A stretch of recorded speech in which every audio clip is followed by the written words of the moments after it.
A entrevista de hoje é com o professor Pedro Serrano sobre o seu livro Autoritarismo e Golpes na América Latina e sobre o momento atual que estamos vivendo no Brasil. Professor, estamos vivendo um regime de exceção? No século XX, o estado de exceção, que originalmente é um instituto próprio das constituições democráticas, inclusive ele surge da Constituição de Weimar, da Alemanha, ele era uma suspensão dos direitos fundamentais por um determinado período numa situação de guerra ou de grande cataclisma, ou seja, uma situação de estado de necessidade pública que levava a ter que suspender os direitos das pessoas. O que se observa logo no começo do século XX é a teoria de Carl Schmitt, em que ele propõe trazer esse regime jurídico da guerra para o campo político interno, para a relação entre Estado e pessoas. Ou seja, a título de combater um inimigo do povo, da sociedade e do Estado, se suspende os direitos para poder combater esse inimigo. Isso gera, no século XX, você pode ver que é incrível a coincidência, né? Uma série de governos de exceção, governos ditatoriais. Por exemplo, a Alemanha nazista, a Itália fascista, as ditaduras latino-americanas, né, militares, todas elas com essa característica de uma pretensão de provisoriedade. Simplesmente falam que é necessário suspender a democracia, suspender os direitos fundamentais para combater um inimigo que ameaça o Estado e a sociedade. No caso da Alemanha nazista, inicialmente o inimigo comunista, que toca fogo no Reichstag, depois o judeu. No caso da ditadura italiana, a figura do burguês, entendido burguês na lógica do fascismo, né? E a figura do comunista. No caso da ditadura espanhola, a figura do ateu e do comunista. No caso das ditaduras latino-americanas, a figura do comunista novamente. Quer dizer, sempre como inimigo que ameaça a sociedade, o Estado, e que, portanto, é necessário suspender a democracia e os direitos para poder combater esse inimigo. Mas o que ocorre no século XX é a instauração de governos de exceção, ditaduras mesmo, governos que vão governar com uma pretensão de provisoriedade. Você lembra que o Castelo Branco assumiu aqui o Brasil de uma forma ditatorial, prometendo realizar eleições dali a 5 anos e voltar à normalidade democrática. Isso não ocorreu. Mas essa suspensão dos direitos a título de combater o inimigo, instaurando governos, ela muda com, vamos dizer, a universalização do valor da democracia que ocorre pós-1989, pós-queda do muro. Deixa de existir governos de exceção, ditaduras. A forma de ação autoritária passa a ser a produção de medidas de exceção no interior dos regimes democráticos. Ou seja, através do que no direito, na teoria geral do direito, pode chamar de fraude. A ideia de fraude o que é? Uma ilegalidade cometida com uma aparência de legalidade. Um truque. Um truque. Então, esse fenômeno ele ocorre no mundo inteiro. Aqui nós temos uma situação complexa. Nós temos, de um lado, um estado de exceção permanente que governa os territórios ocupados pela pobreza, a título de combater o inimigo. Qual é o inimigo? A figura do bandido. O bandido é uma figura diferente da figura do comunista. O comunista era disperso por toda a sociedade. Então você tinha direitos da sociedade como um todo suspensos. Por exemplo, já no início da ditadura, o direito à livre expressão da sociedade como um todo é suspenso. A figura do bandido ele não é disperso pela sociedade como um todo. Ele é identificado numa classe social, o pobre. Ou seja, de um ser humano tratado como inimigo da sociedade. E que, portanto, não é provido da proteção política e jurídica que todo ser humano deve ter. Ele é despido da sua condição humana. Num primeiro momento, é suspenso o direito de todos os, vamos dizer, os que moram naquele território ocupado pela pobreza. Né? O direito à livre circulação, por exemplo, ninguém circula depois de uma certa hora com liberdade, com segurança. O direito à livre expressão, os bailes, funks, etc., são reprimidos, as formas de expressão cultural. E a partir do momento que alguém é suspeito de ser bandido, ele tem a sua integridade física suspensa, o direito à vida muitas vezes suspenso, e se é preso, ele é preso sem direito de defesa. Ou seja, o direito mais elementar do processo com o direito de defesa eles não têm. Esses territórios ocupados pela pobreza, esse estado de exceção permanente, ele é realizado por uma força militar de ocupação. E esse sistema ele é apoiado, legitimado pelo sistema de justiça. Veja o número de arquivamentos, de inquéritos quanto a policiais que matam em serviço. Esse é um estado de exceção permanente que já existe há muito tempo no país. Ele é produto de um fenômeno que surge, podemos marcar historicamente, surgindo nos Estados Unidos. Né? Começa com discursos de Nixon pela guerra às drogas, etc. e se instaura na década de 80 com o governo Reagan com uma política de encarceramento em massa. Isso é uma das facetas pouco discutidas do neoliberalismo. O neoliberalismo se caracteriza por uma ruptura com o liberalismo clássico no tocante às liberdades públicas. Ele propõe o encarceramento em massa como método de gestão das liberdades. Agora, o que há de interessante, a meu ver, nos últimos anos na América Latina? No plano real, você tem o estado de exceção governando os territórios ocupados pela pobreza e você tem um estado de democracia de direito realmente governando esses territórios incluídos, né, das pessoas que têm condição de consumo, que têm um certo padrão de vida mínimo, tal.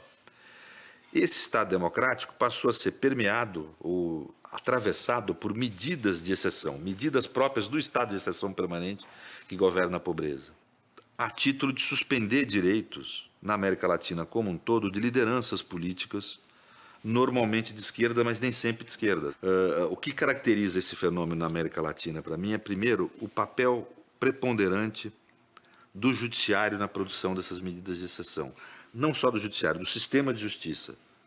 Polícia, Ministério Público, Judiciário, uma parte dos advogados, etc. Quer dizer, um sistema de justiça que produz medidas de exceção no interior da democracia. Elas vêm com uma roupagem democrática, com uma aparência de produção de direito, mas a fonte da sua legitimação não é o seu conteúdo. A fonte da sua legitimação é a autoridade que pratica. Esta sentença, lavrada nos autos do processo, constará de resolução do Senado Federal, será assinada a sentença por mim e pelos senhores senadores que funcionaram como juízes, transcrita na ata da sessão e, dentro desta, publicada no Diário Oficial da União, no Diário do Congresso Nacional, segundo o artigo 35 da Lei 1079 e no Diário do Senado Federal. Tal decisão encerra formalmente o processo de impeachment instaurado contra a presidente da República no Senado Federal no dia 12 de maio de 2016. Na América Latina, nós observamos dois fenômenos de medidas de exceção, que eu acho que são as duas principais categorias. A interrupção do ciclo democrático. Você tem medidas de exceção, ou seja, com essa aparência democrática de direitos, mas que, no fundo, contrariam as constituições dos países para suspender o direito das pessoas à democracia, cassando ou impedindo o mandato de governantes democraticamente eleitos. Impeachment. Isso ocorreu em Honduras, onde o presidente saiu do cargo por uma ordem de prisão dada pelo judiciário, uma ordem de prisão provisória, mas onde, pela lei, ele, como cidadão hondurenho, não poderia ser mandado ir fora do país. O presidente Lugo, no Paraguai, teve 2 horas de defesa. Eu fui pesquisar na legislação paraguaia o ato administrativo mais simples, a multa de trânsito. Ela tinha 10 dias de defesa e 5 de recurso. Ou seja, você tem mais prazo de defesa para se defender de uma multa de trânsito que para defender o mandato popular do presidente. É óbvio que essa decisão da Suprema Corte, ela só é legítima, aparentemente, porque é produzida por uma Suprema Corte de um país supostamente democrático. Mas, no seu conteúdo, ela contraria frontalmente a democracia e a Constituição. É o que, na meu ver, ocorreu no Brasil. Não para em pé no plano jurídico constitucional a defesa do mérito do impeachment. A legitimidade que encontram, em geral, as pessoas que defendem impeachment na figura da autoridade democrática. Não foi declarado pelo Senado e o Supremo regulou o procedimento. Ou seja, é a figura da autoridade, mas no conteúdo ele contraria frontalmente a Constituição, as normas vigentes. Ou seja, aqui no Brasil também se reproduziu esse fenômeno. E aqui no Brasil hoje se reproduz a outro tipo de medida de exceção que nós temos observados, vamos dizer, nas democracias latino-americanas, que é o uso de processos judiciais para persecução de lideranças políticas.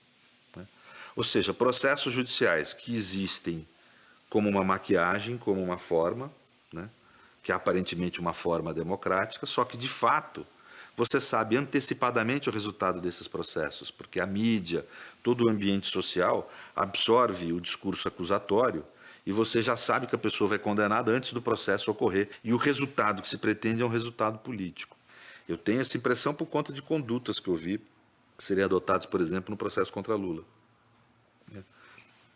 Por exemplo, aquele show midiático de apresentação da acusação, isso não é adequado a um processo de uma sociedade civilizada democrática. Um órgão estatal não pode tratar uma pessoa que está sendo acusada daquela forma. Ele não foi condenado ainda, não teve nem direito de se defender ainda. Agora, ele é posto para a mídia toda nacional como um chefe de organização criminosa, aliás, do que sequer foi acusado na denúncia que era apresentada. Portanto, aquilo tem mais o perfil, a aparência de uma ação política do que de uma ação jurídica. E que tipo de ação política? Ação política de exceção, que busca perseguir o inimigo, suspender os seus direitos, no caso, promover sua morte simbólica. Esse tipo de medida de exceção tem permeado a nossa vida no Brasil, a meu ver. A escola Florestan Fernandes do MST foi invadida. Nós vimos a forma como uma escola ocupada pelo movimento secundarista foi tratada por um juiz, né, que determinou a prática de tortura, não física, mas tortura psíquica, e evitando que comida fosse trazida, foi cortada a água, cortada a luz. Quer dizer, a água é um direito humano essencial, nem o inimigo aprisionado na guerra você pode negar água, né?